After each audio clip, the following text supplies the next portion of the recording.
Welcome to the Corruption Files by Crime in Court with Heather. We're peeling back the layers of lies, cover ups, and abuse of power in the justice system.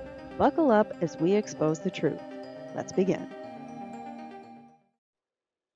Hey everyone, welcome back to Crime in Court with Heather.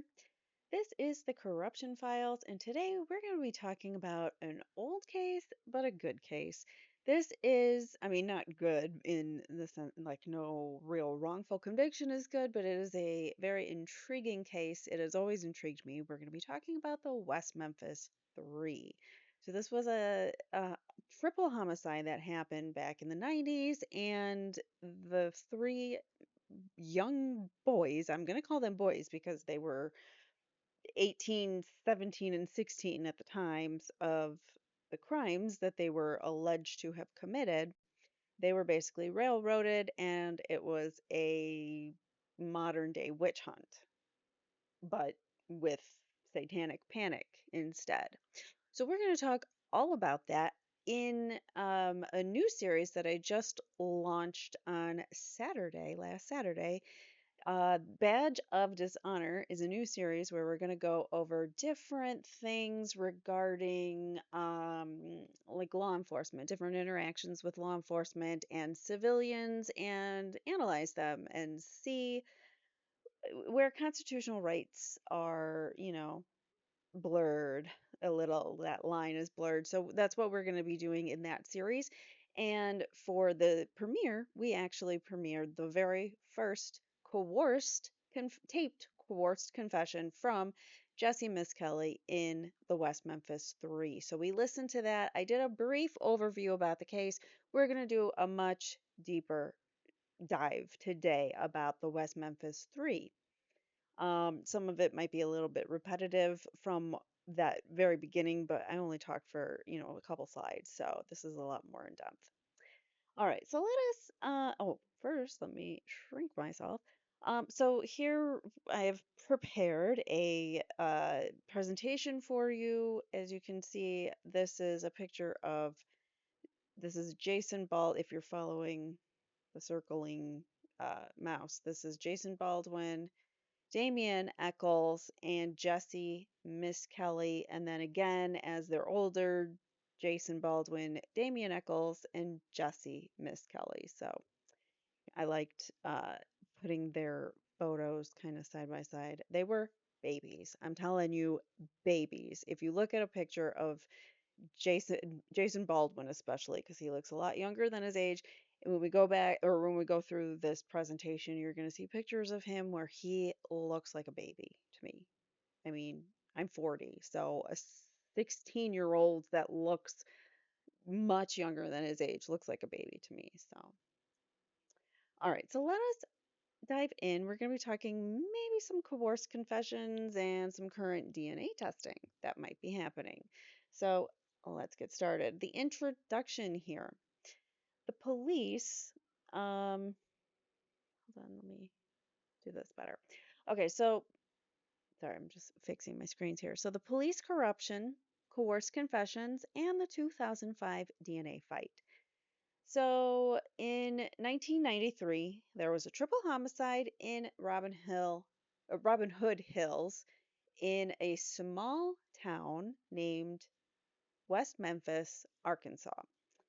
And we're talking like very small conservative town from, like there, it was the 90s, but they were probably stuck a decade behind, that kind of conservative town. So there were three boys that were found. They went missing. We'll talk more about the victims in a second, but the victims, there were three boys who unfortunately were mutilated and lost their lives in some sort of, almost what seems maybe a ritual of some sort. And so they are the first set of three victims. There's a second set of three victims, and that is Jason Baldwin, Jessie Misskelley, and Damien Echols. So we're going to talk about that as well. So kind of think of it in that aspect that we've got three different, or two different sets of three individuals who are victims in this case. 3 who perished, and 3 who are fighting their lives in the justice system. They are innocent by all means, and there's been no evidence whatsoever. So, all right, so or let's move on here. So, the 3 teens, Damien Echols, Jason Baldwin, and Jessie Misskelley, were convicted despite any physical evidence. So, a lot of times, they say circumstantial evidence is just as strong. Well, what if circumstantial evidence is made up or misinterpreted by the prosecution and that puts innocent people away? Maybe that happens. I'm just saying. So, like I said, we went over Jessie Misskelley's first recorded confession in my new series, Badge of Dishonor. We will go over all 3. So, he has 3 separate recorded confessions, and as I said in my video, The Badge of Dishonor, he was grilled by law enforcement for over 12 hours before that tape recorder ever started. So that 30 minutes of his first recording, his first confession, that was after 12 plus hours of being grilled with no adult in the room besides the law enforcement officers doing the questioning. So these 3, the second set of victims, the West Memphis Three, that's who is being referred to when you say West Memphis Three. It is Damien, Jason, and Jessie, not the victims in this case, just to be clear. So when you say, if I say that, then that's what I'm talking about. So the West Memphis Three, the 3 teenage boys, are still fighting for a full exoneration. This is now 2006, and they're fighting with trying to get new advanced DNA technology at Bode Labs, which is like the king of, DNA testing labs. So they're trying to get a very specific kind of test, which we'll get into at the moment or in a little while, but at the moment we'll just leave it at that. So they're in the middle of testing. They still are fighting for an exoneration after all these years, 1993. So they were the perfect example, or this case especially is a perfect example of officers getting tunnel vision. They didn't want to look anywhere else. They just saw these 3 boys and wanted to pin it on them for some reason. They allowed the pressure of satanic panic to overcome them and blame these 3 innocent individuals who had no physical ties to the victims whatsoever. And we see so many systemic failures when it comes to this case because these boys never should have been prosecuted in the first place, and they are still, at this rate, convicted felons. Why this case belongs in my series, The Corruption Files.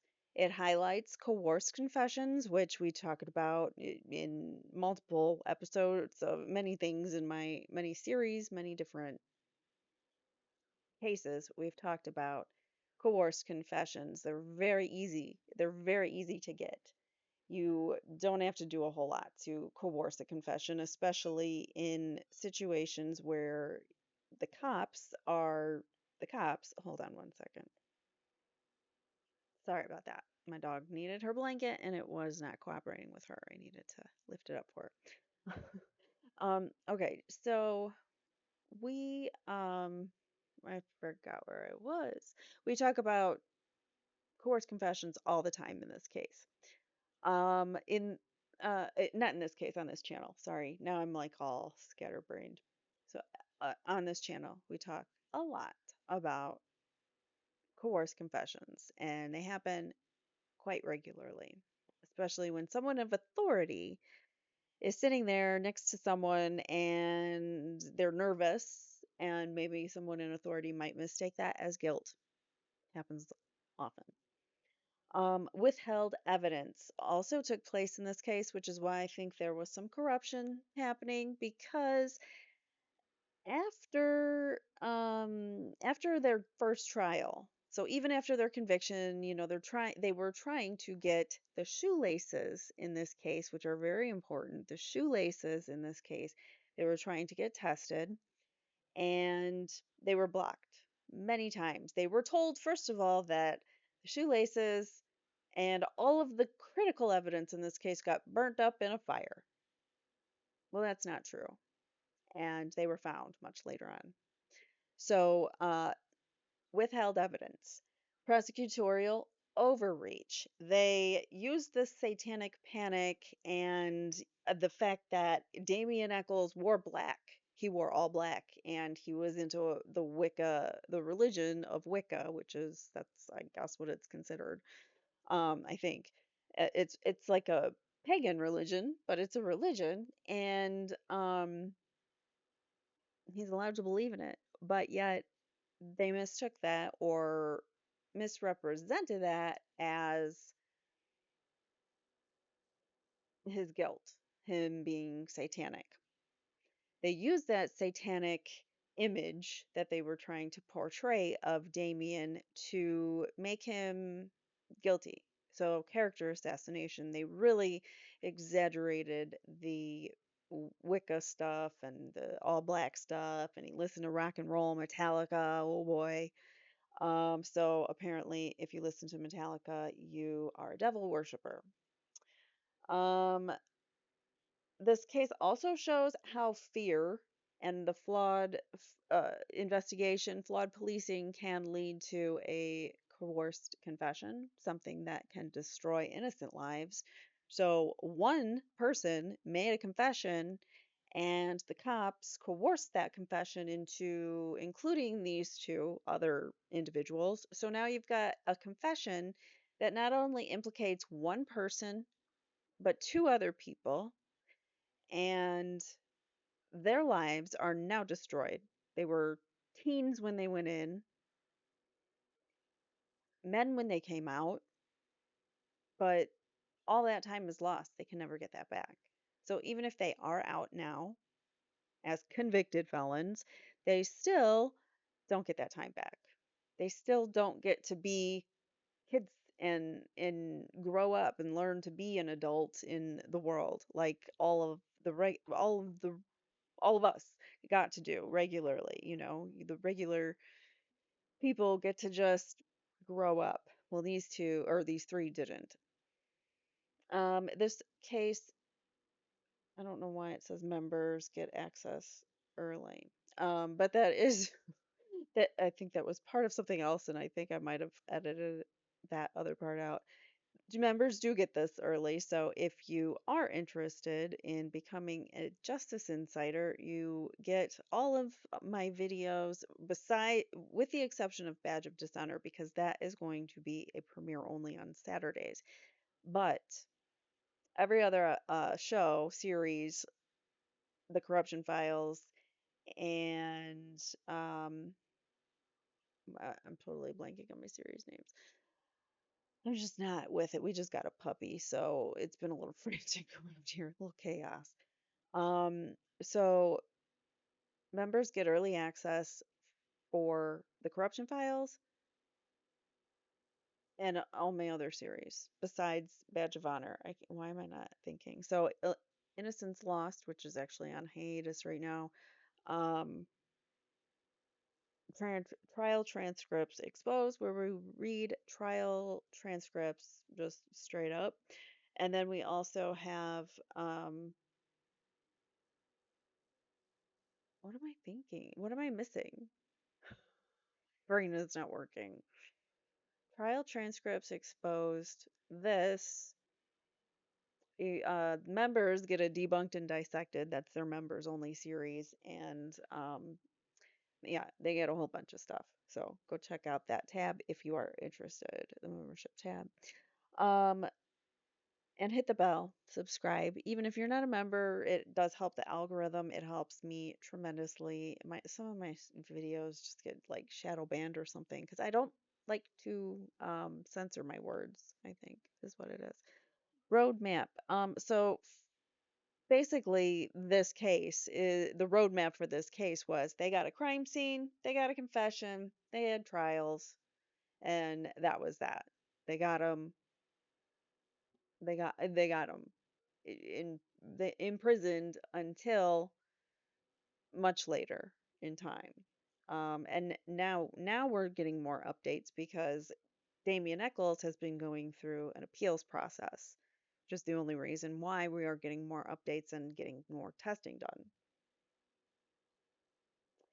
So let's back up to the 1993. I'm kind of talking about things out of order, and I'm sorry about that, but we'll get to everything. I just want to explain where we're at in the system too. For those of you who are more familiar with the case and already know these facts.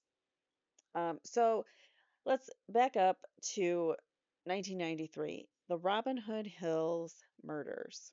So, best friends, Stevie Branch, Christopher Byers, and Michael Moore. They're Cub Scouts, three of them, they're best friends. All three of them go missing at the age of 8 years old.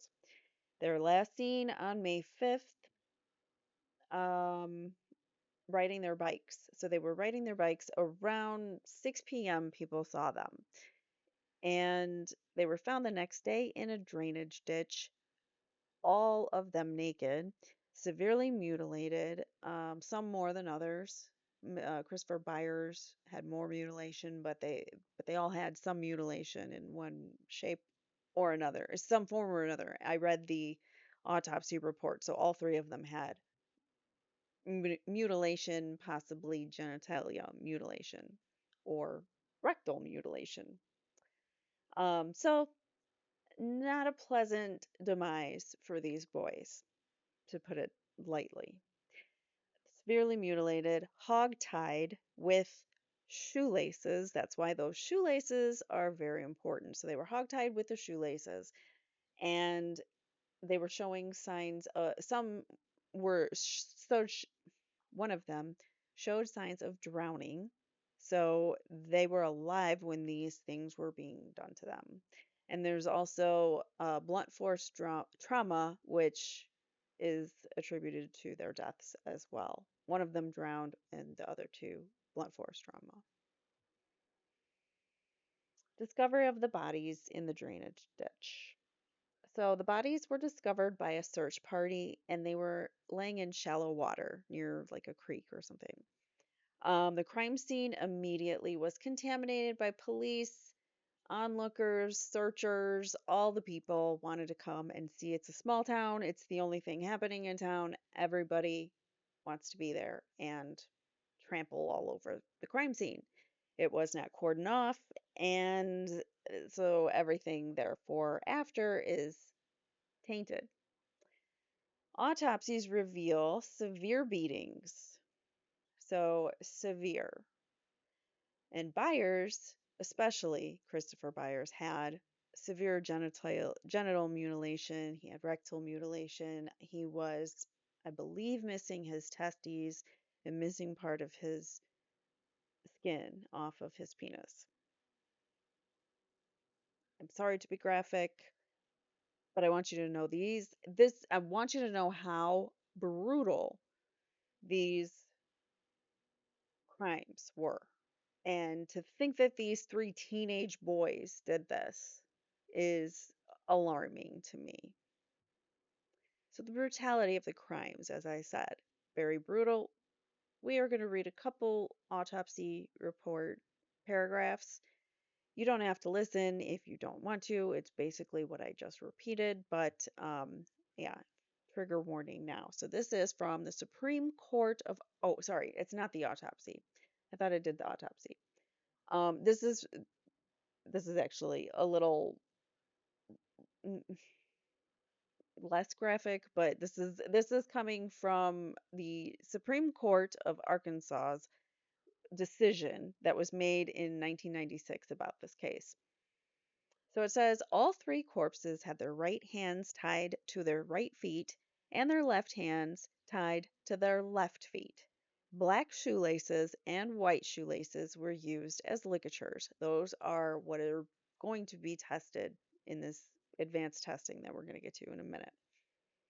So Michael Moore His body had wounds to the neck, chest, and abdominal regions that appear to have been caused by a serrated knife.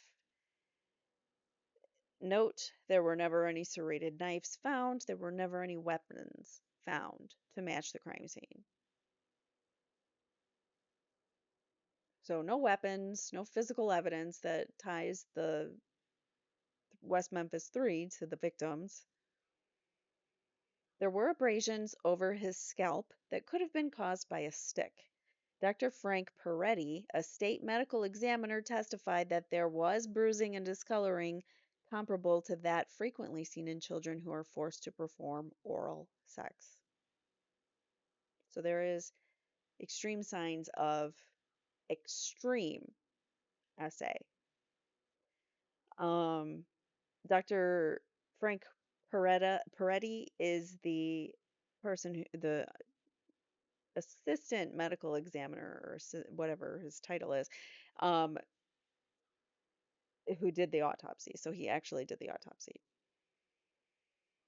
He testified that there were defensive wounds to the hands and arms.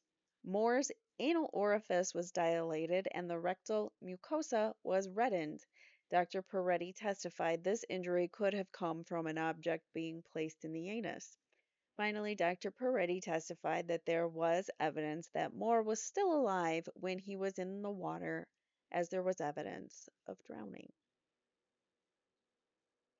I'm sorry, again, for the graphicness, but I don't know if that's word, for the amount of graphic material here, but I think it's important to understand the severity of it and try to picture these three teenage boys who are just boys.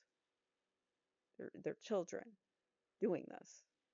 I can't fathom that they're doing it. These are things done by a sick and sadistic, or multiple sick and sadistic people who did this. And I think it was covered up for sure. So Steve Branch's corpse had head injuries, chest injuries, genital anal injuries, lower extremity injuries, upper extremity injuries, and back injuries. So basically his whole freaking body. The body had multiple irregular gouging wounds, which indicated that he was moving when he was stabbed. The anus was dilated. Penile injuries indicated that oral sex had been performed on him. There was also evidence that he too had drowned. So Stevie Branch and Michael Moore both were alive when they succumbed to their injuries. Christopher Byers' corpse also had injuries indicating that he had been forced to perform oral sex. His head had scratches, abrasions, and punched out area on his skin, and one eyelid had a contusion. The back of his neck had a scrape.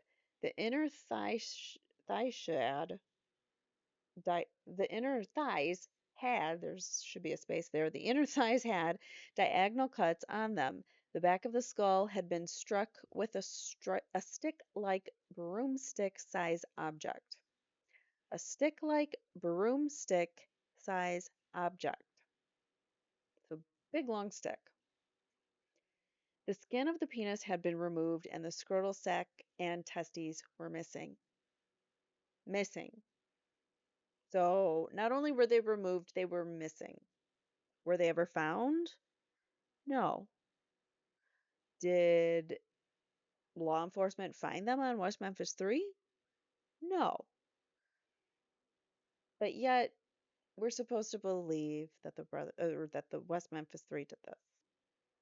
There were also cuts around the anus, and the hemorrhaging from those cuts indicated he was still alive when they were made.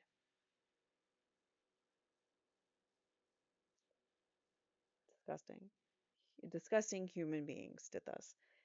Many of the cuts were made with a serrated blade knife. Byers did not drown, he bled to death. The end.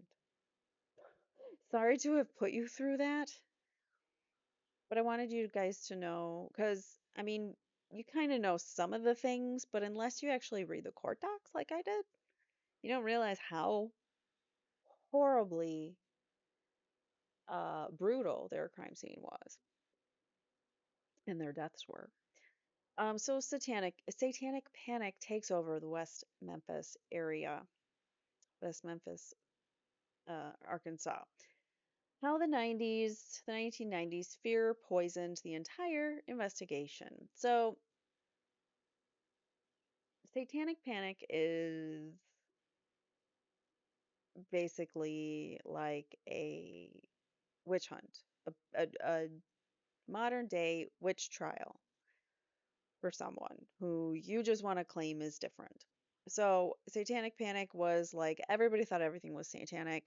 Everybody thought rock and roll music was satanic. It was like the conservatives versus, everybody else. And rock and roll was supposedly, devil worship. And listening to that was, you're engaging in worshiping the devil or something. So Damien Echols was also interested in Wicca, which is kind of um it's very like natural, spiritual, like earthy. It's all about the earth and natural elements and things like that. So Wicca is about using the earth, using yeah, and that is, not considered appropriate, especially in a small Christian town, right? So Damien Eccles gets basically uh, put on trial here like he's a witch. We're gonna drown him, and if he floats, he's a witch. If he drowns, oh well, you know, pretty much is how they see it. So there were local rumors of cults and human sacrifice that were taking place around the area. And that too, contributed to this, rumors. It's all rumors. So it's all speculation, rumors. It's all small town talk, really. But that's how Damien Eccles became an interest to law enforcement. Police immediately ignore other suspects and focus on the occult teens. And I say that with air quotes because they're not really into the occult. They just aren't necessarily Christian Bible worshippers. So, the occult profile, law enforcement believed that the murders had cult overtones. They said that right away. There's actually in Badge of Dishonor, when we listen to Jessie Misskelley's first coerced interview, you hear the detective ask, "What about the cult? How long were you in this cult? Did you know you were in a cult?" Like he asks very leading questions about the cult. And Jessie Misskelley's like, "Yeah, I was in a cult or something." Those aren't the exact words, but he kind of agrees. He agrees eventually. He always agrees to whatever the officer is telling him because it's been 12 plus hours of him being coerced. Anyways, so as I was saying, cult overtones. The officers thought there were cult overtones, and for some reason they thought Eccles fit the bill here. So Eccles was a known practitioner of Wicca. He wore all black. You know what? Half of my high school wore all black in the metal and, alternative phase that we were all in my era. So, I mean, which is the same as theirs. I'm a little bit younger than them, but not by much. So, really, anyone who wore black in the 90s, according to West Memphis, you're all devil worshippers. And listening to heavy metal, of course. Metallica, he loved Metallica and other bands like that, Megadeth. That was all big back then.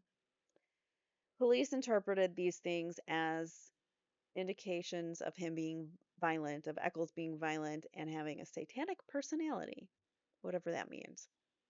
Look, these babies. They're babies. So investigators fixate on these local three right away, but they don't have any criminal records. So that's interesting, right? They just fixate on them because they're different, so they're bad. Pressure from the public and the media eventually gives the state, the city of West Memphis, pressure to arrest somebody to solve the case quickly. They didn't want anybody crazy running around, you know? So they got to pick up the crazies. And these three are crazy, according to the cops. There was no real forensic work ever done, and all the reliance was on rumors, speculation, and, of course, the coerced statement. Without that, they would have no case.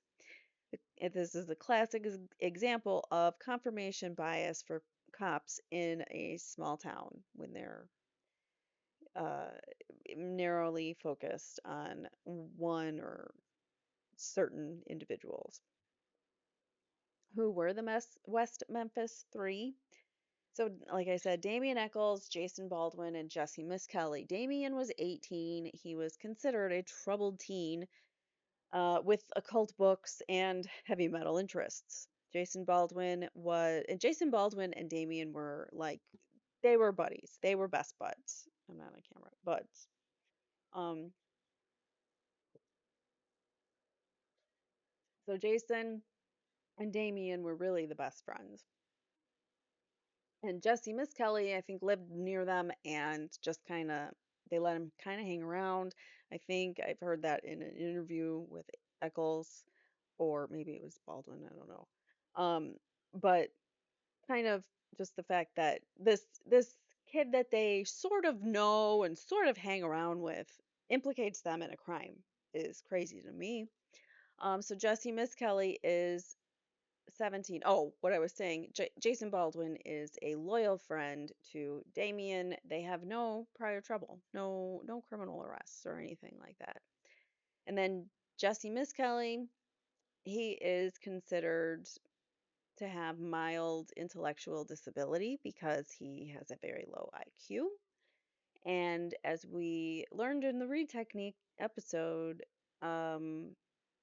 in Debunked and Dissected, which is a publicly available, even though that's a members only series. That particular episode was the premiere, and that is publicly available. We talked about the read technique and how individuals who have lower IQs are more susceptible to manipulation and coercion, especially in giving coerced confessions. So we know that that happens a lot now. So there individuals like Jesse are easily influenced, and we believe he was too because he was coerced into his confession. All three of them are from poor, broken homes and were very easy targets for the town to just say, put him away. Why police zeroed in on these three? Well, even though they had no connection to the victims, there was local gossip of Eccles' reputation that painted them as guilty. That was it. A small town who didn't like the fact that they weren't good old Christian boys. Put them away. That that satanic panic swept up the whole town, and therefore they were arrested within weeks despite zero physical evidence, and they were the perfect scapegoats during the height of satanic panic. Jessie Misskelley's first recorded confession. So, interrogation tactics broke him, obviously. He had over 12 hours of interrogation time with these law enforcement officers, and only 30 minutes of it is actually recorded. Find a problem with that. All of it, from the moment he walked into that room, should have been recorded. But that did not take place. There were threats of a death penalty to Jesse when the audio was not rolling. And that's why they only recorded the 30 minutes, because they threatened to give Jessie Misskelley the death penalty. They also promised some leniency if he told them. So they were using all the tactics that they could to basically get some kind of information out of Jessie Misskelley, but he didn't have any. So eventually they had to feed it to him by using leading questions. So Miss Kelly's low IQ and suggestibility was exploited by the detectives for sure. There is a direct tie-in to this series, The Badge of Dishonor, where we listen to the full audio clip. And like I said, we're going to listen to all three confessions eventually. We're going to get those rolled out every Saturday from here on out until we finish those, I believe. So we'll get to the other two as well. But the first one is interesting because you do hear a lot of leading questions, and we analyze that. All right, so why the confession is completely debunked. It falls apart. Jesse's confession.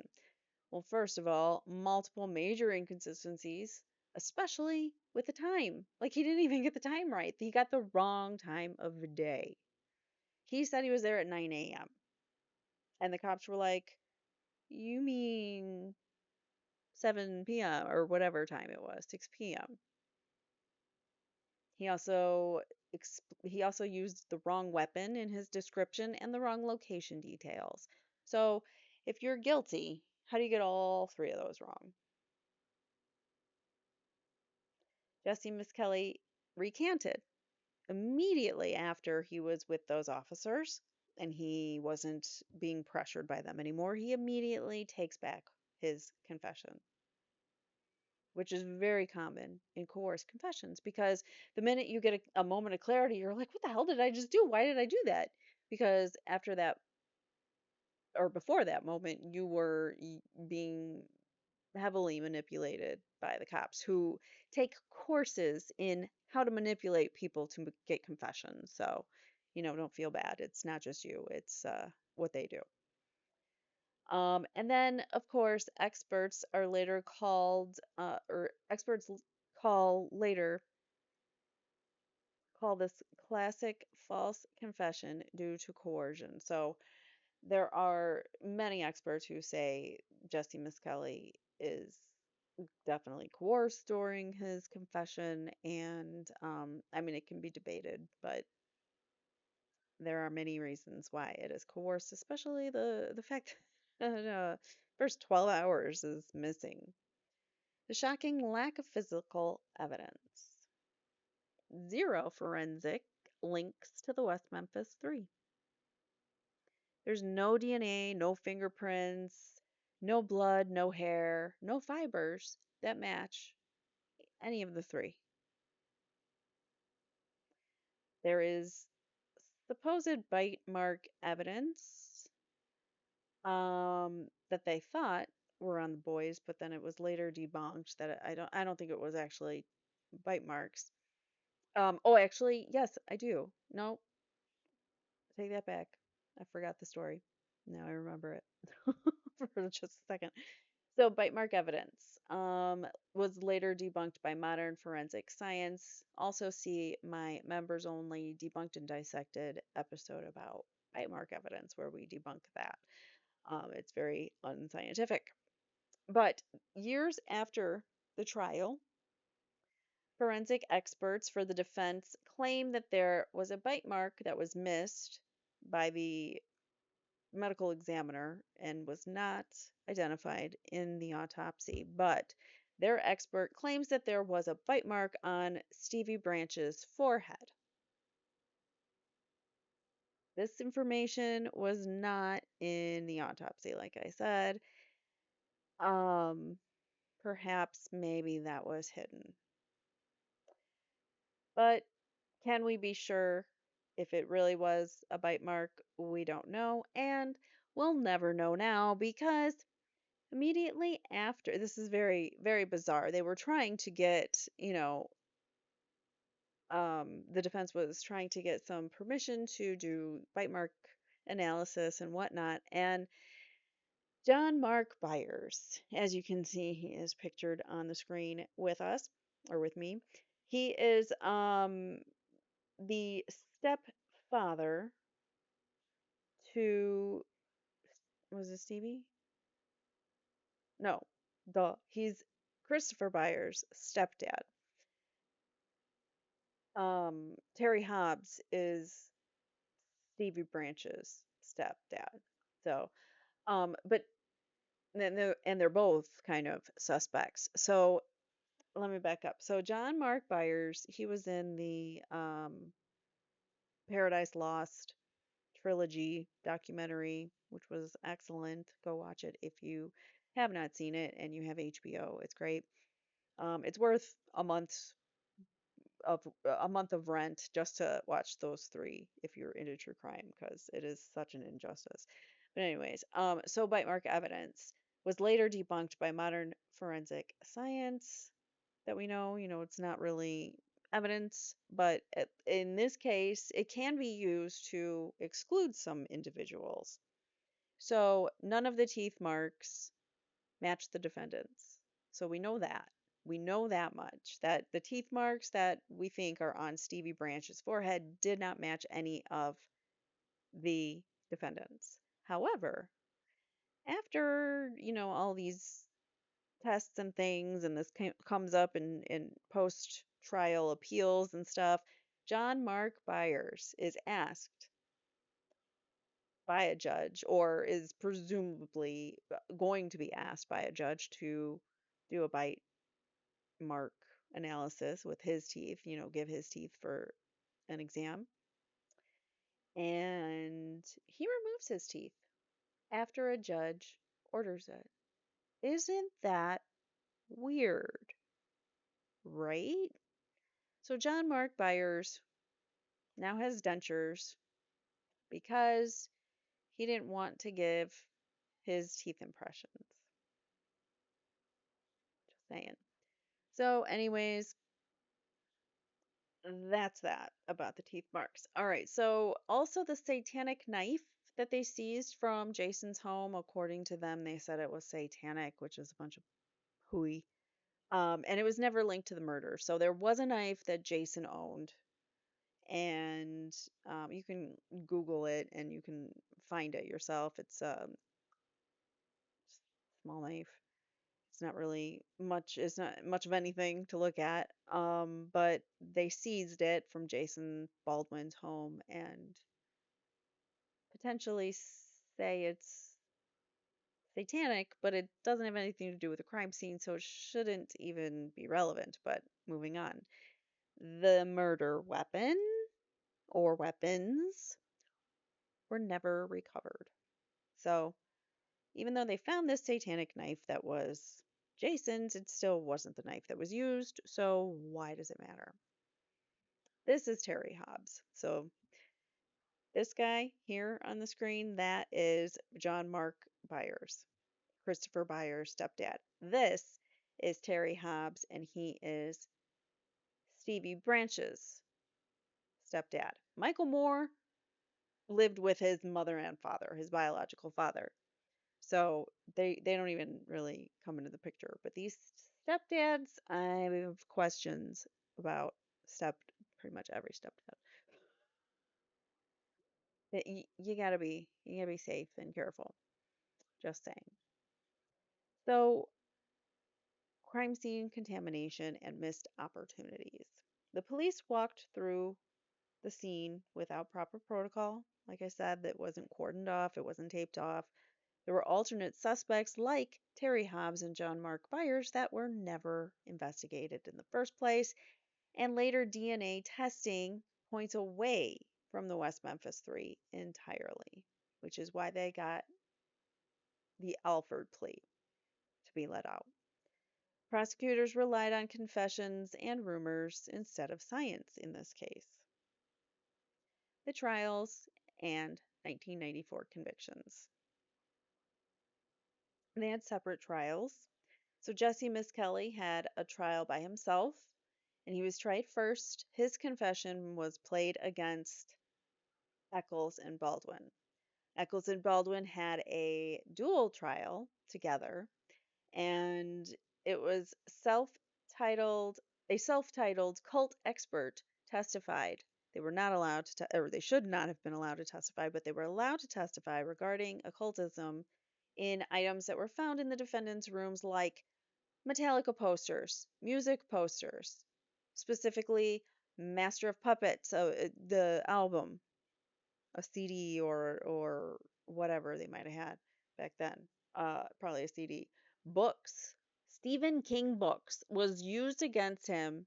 They were used against him for the purposes of, look, he's satanic. He reads Stephen King. How many of you guys have read Stephen King out there? I tried. I could not get through it. I don't like clowns. No, thank you. I know there's plenty more, but no, thank you. But if you've ever read Stephen King or listened to Metallica, owned a Metallica album or a rock album, you would have been considered satanic and in West Memphis 3 in the 90s. Just saying. Also, if you wore black clothing, which they considered was the cult uniform. Really? They had a cult of 2, maybe 3, if you count Jesse, but he kind of just tagged along with them. So, anyways, the jury was exposed to satanic panic rumors and prejudicial evidence. Damien Echols was sentenced to death. He got the death penalty over this because these crimes are so brutal, and he was 18. Baldwin and Misskelley both get life. How the System Railroaded 3 Innocent Teens, Part 1. Prosecutor John Fogelman, who you see pictured there, used very aggressive tactics, and he withheld evidence. He tugged at jurors' emotions, like in his closing argument, he cut a grapefruit to demonstrate what it was like to cut the boys. He used a knife and a grapefruit to demonstrate stabbing the boys. That is highly prejudicial. That is extremely inappropriate. Should have never happened. And it was used mainly to gain that emotional edge over the jurors.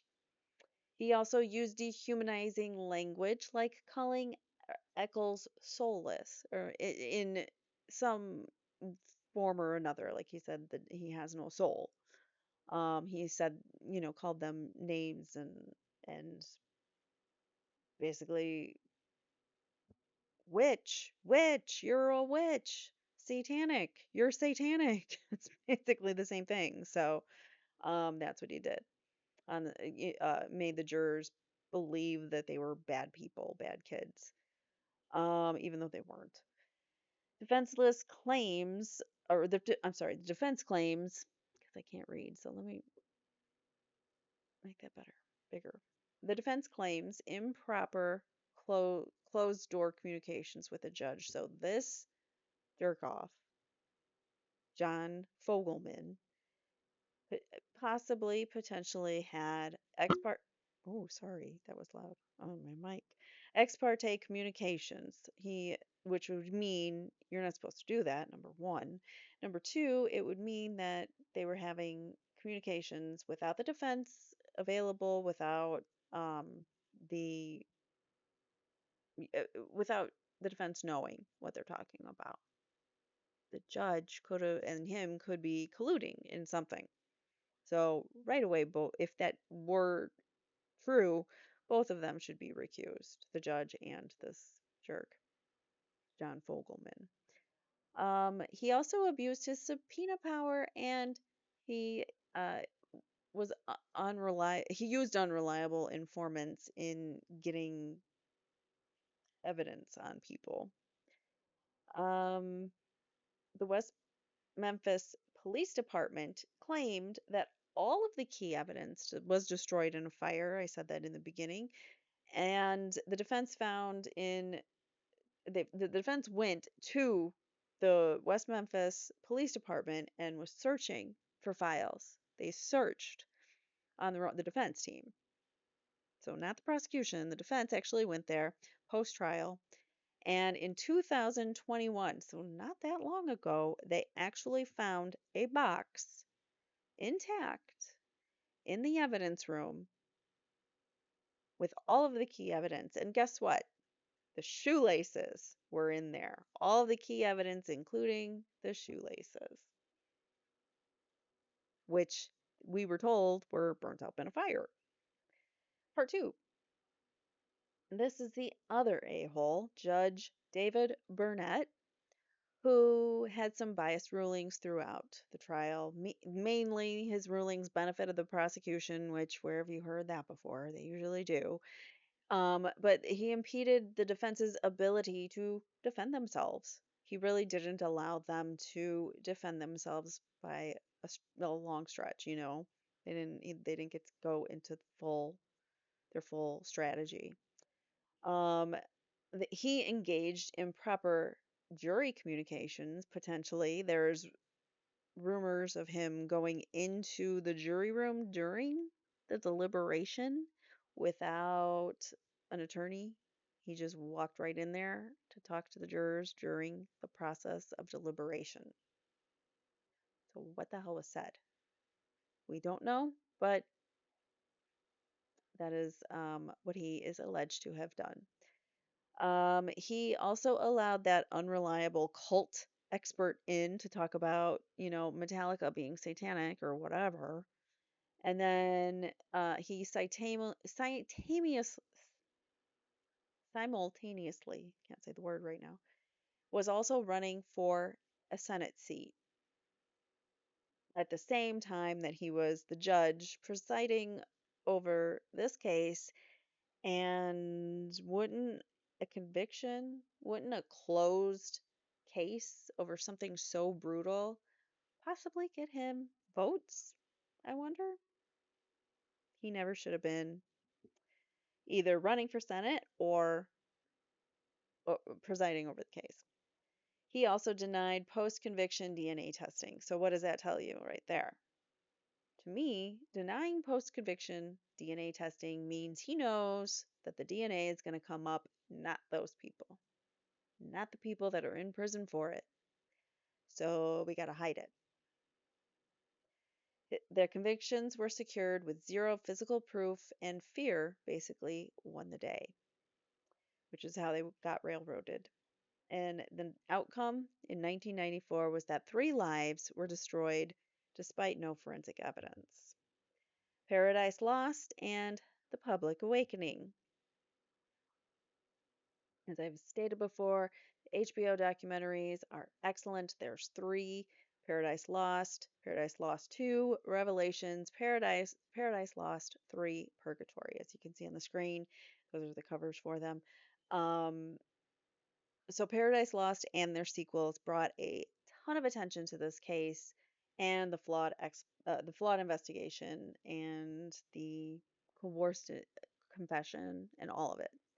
Millions of people saw these episodes on HBO and saw that they were basically railroaded. Celebrities like Johnny Depp, Peter Jackson, who did the Lord of the Rings and the Hobbit movies, which are some of my favorite movies ever. I'm a nerd. And Eddie Vedder, also love Eddie Vedder from, I just love Pearl Jam. So Eddie Vedder got involved, a few other celebrities. Um, and because of this, all of these people started to join the fight to get them out. Public pressure started to increase to get them freed from prison. New witnesses and alibis start to begin to surface also once these movies come out. So HBO's documentaries had a lot to do with changing the trajectory of this case. From death row to shaking hands with celebrities. Damien Echols has written books about his struggles, his plight, and he fights today for reform and transparency for the prison system, for the legal system. There is still public pressure that is forcing re-examination of this case. It's not going away because we need justice. If these three boys were railroaded, then someone else did the crimes. And that is what irks me to no end because no one's out there looking for the actual perpetrators. So basically, the only person seeking justice right now is Damien Echols because he's trying to find out the DNA on those shoelaces. DNA evidence emerges pointing to Terry Hobbs at one point in the crime or during the progression of everything. DNA did come out. There were hairs and fibers found in the shoelaces, and the hairs were consistent with Terry Hobbs' hairs, who is the stepfather, like I said, of Stevie Branch. There were other hairs and fibers that were not identified. And when I say consistent, that does not mean that it is like scientifically proven. It is just it's possible that it is, it's consistent with his hair in different characteristics. So the momentum continues to build for this case, even still today. And that's crazy because they've been out since 2011. So 2011, they get the Alford plea and they get released. Freedom at the cost of an Alford plea.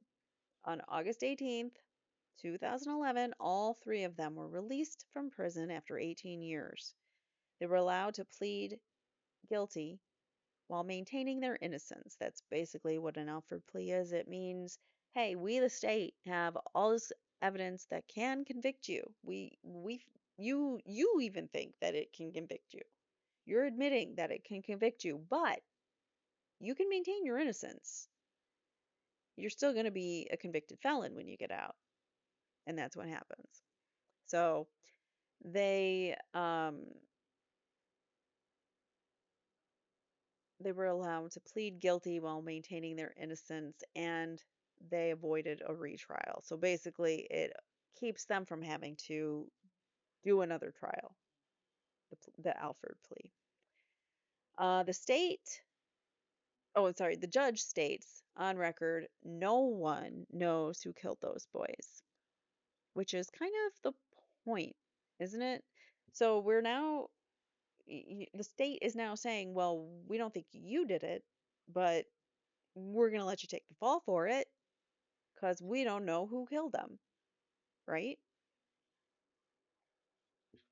And that's what that means to me. So Eccles, Baldwin, and Misskelley finally get to walk free from prison after 18 years, but they remain convicted felons on record. Life after prison, the fight continues. All three of them rebuild their lives in some way or another, but yet they're still labeled convicted, convicted felons. Civil lawsuits and public advocacy keep this case alive.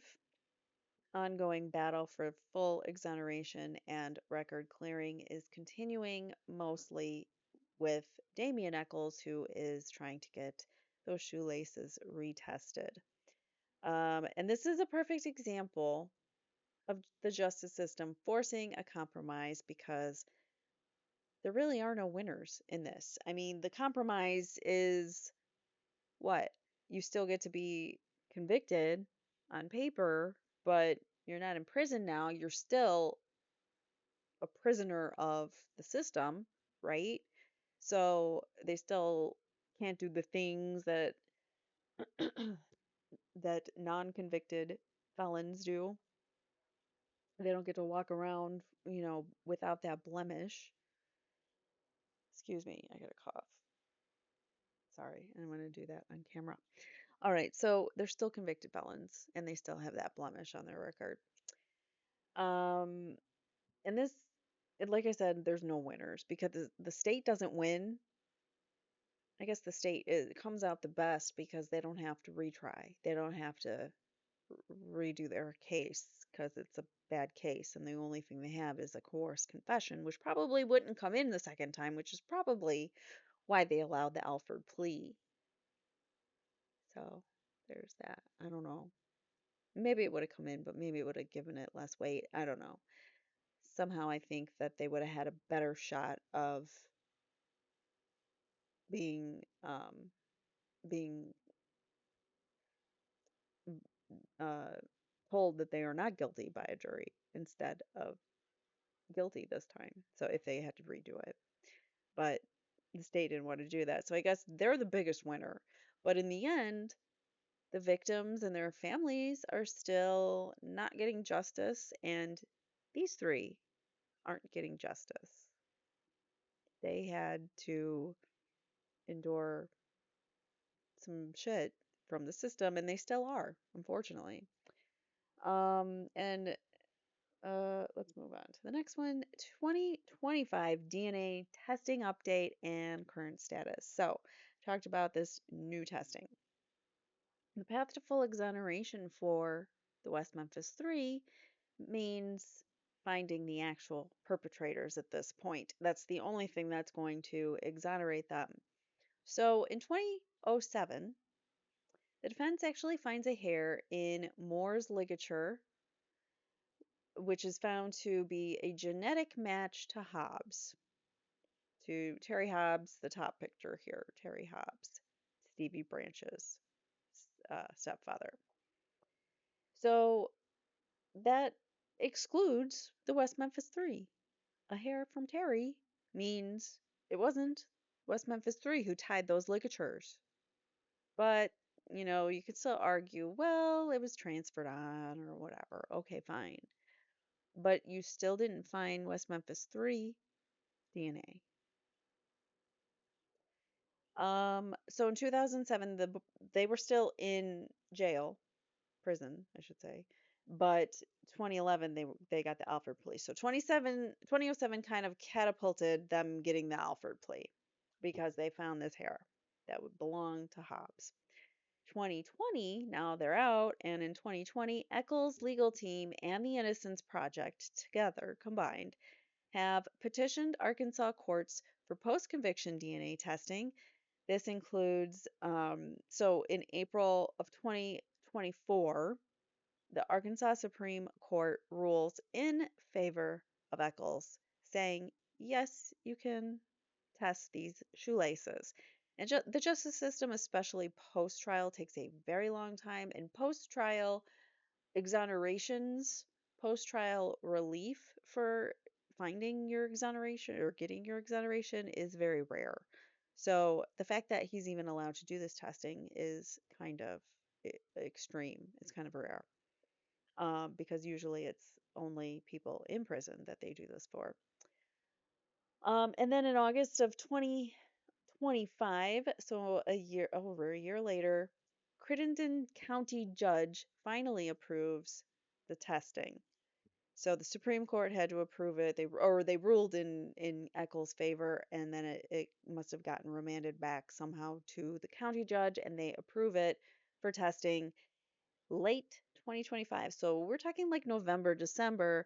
It went out to Bode Labs. So we should be getting the results any day now. Like it could drop tomorrow. We could find out that this new DNA that they find, it could completely exonerate the West Memphis Three and potentially implicate somebody else.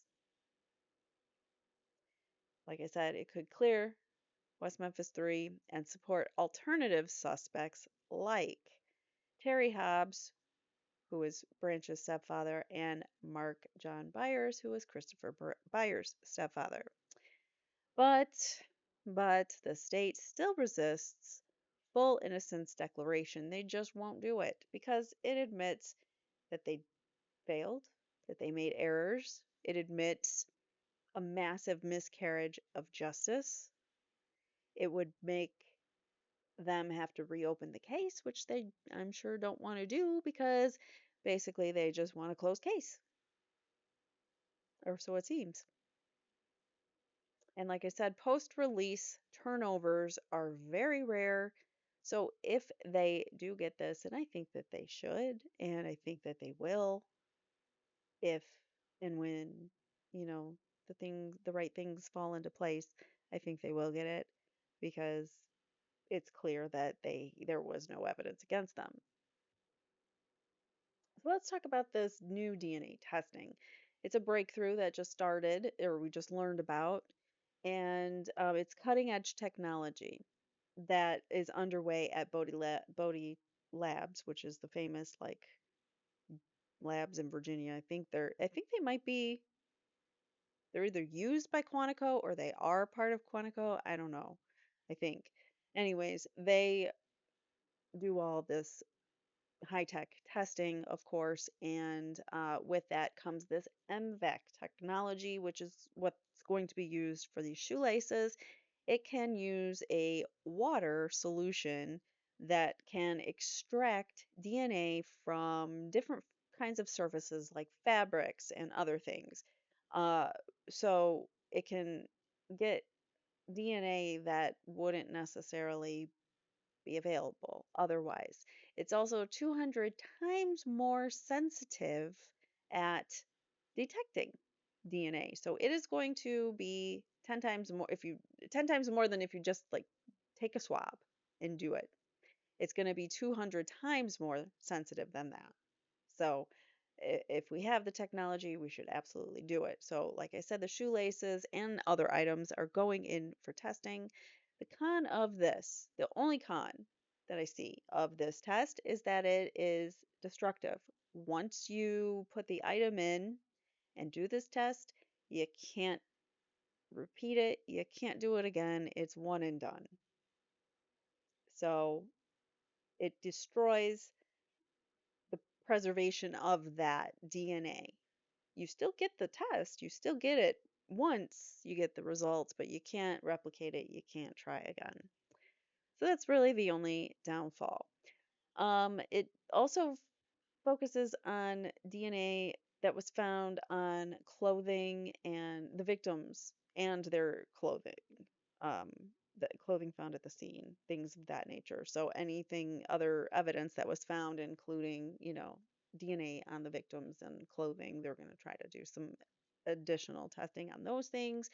Damien Echols is basically leading the charge publicly, trying to push for complete, if I could talk, transparency in this case. He really, innocent people want the transparency. It's the guilty people that try to hide it, the guilty people that lie and say, oh no, that evidence got burnt up in a fire, only to find it years later. So,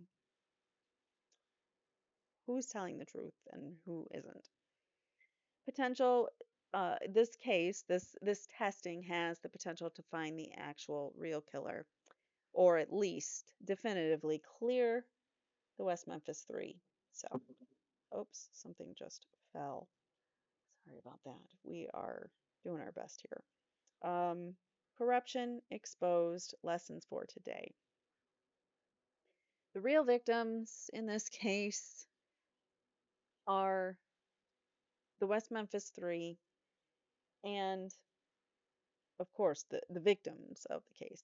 The three boys, Byers, Branch, and Moore, are the original victims, the first set of three victims, and then the last set of victims are the three men who you see on this slide right now, even though they went into the prison system as boys. I mean, they were 18, 16, and 17 to be precise.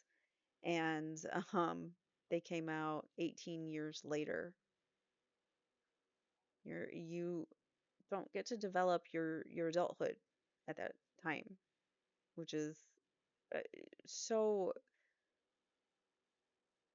so much of who you are, your identity, and who you attribute to be later in life. And they didn't get to do that in a free society.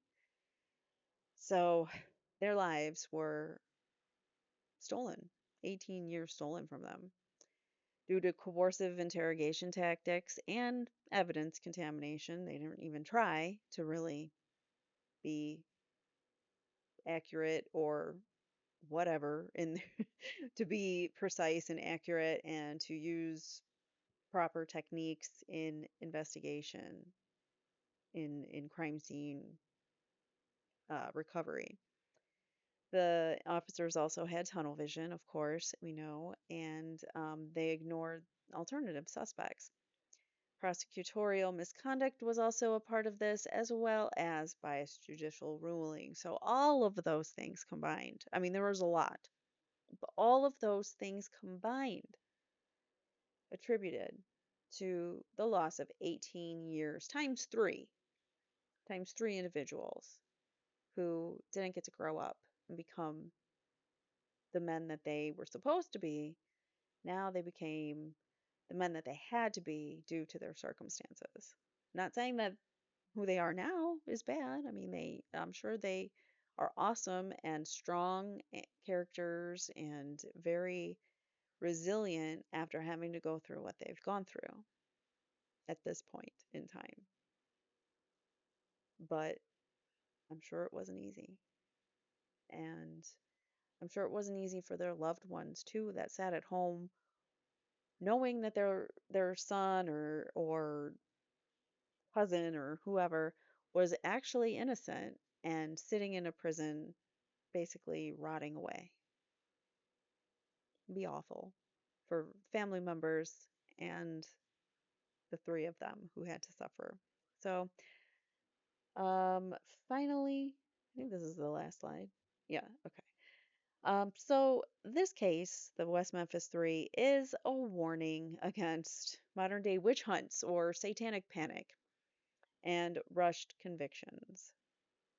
It's also showing us that there is a need for full recordings, mandatory full recordings of interrogations and interviews, and we also need independent forensics to take place because there was none in this case.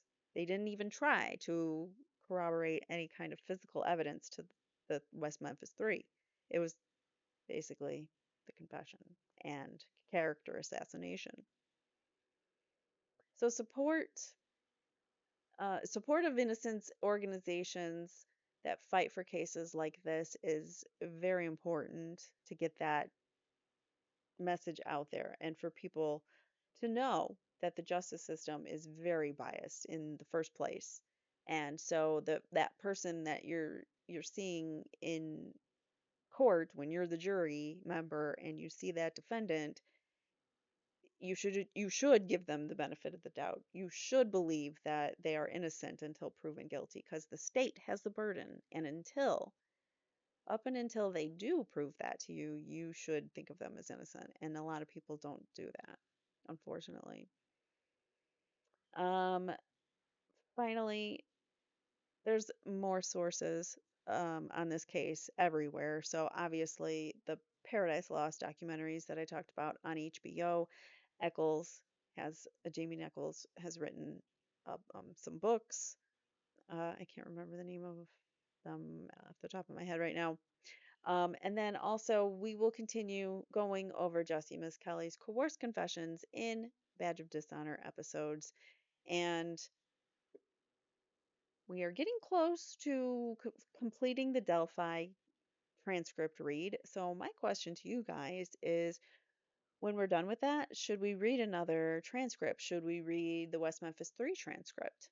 I have always wanted to, never have. Because this case fascinates me because of the satanic panic.